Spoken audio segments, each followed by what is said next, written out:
As you know, the county board here, the Pocahontas County Board, contracted with the School Board Association to conduct their superintendent search. And as part of that search, their board decided they would like to do this format for community involvement. This is a pretty structured format. What we have is, we have a number of questions that were turned in to us, the association, from community members, also from interest groups and others. What I've done is I've taken those questions, I put them in 5 different questions. There were about 30 altogether. We couldn't obviously ask all of those, but the ones that have commonalities, I placed in 5 questions. 4 of those are multi-part, and one question is a single question itself, the last question. The candidates are aware of how the procedure works. Each candidate will have 30 minutes. That's at the direction of the board. They will introduce themselves. Once they've introduced themselves, then we will have the questions, and then they'll make a closing comment or make a closing statement. They budget their own time. There are 5 questions. If they don't get all 5 questions, it's again their own budgeting of time.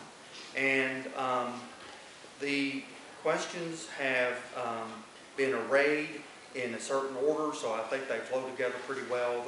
They are not too specific, and we did get a lot of specific questions, but in a format like this, it's been our experience that it's very difficult for candidates to answer those type of questions because they get into a lot of things about internal county policy and things like that, so the questions are pretty general.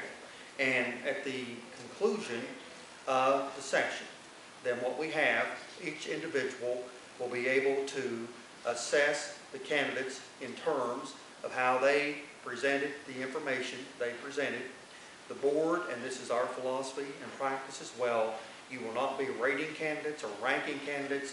You simply will be providing at the as part of the process your assessment on how well prepared the candidates were, how they answered the questions, those sort of things. We will give that information to the county board probably on next week, and then when they deliberate toward their work and as far as choosing a superintendent, then what they will do is they will take that in their consideration, and it will inform their decision. So we have 3 candidates this evening. Originally we had 5. 2 candidates declined to be interviewed for different reasons.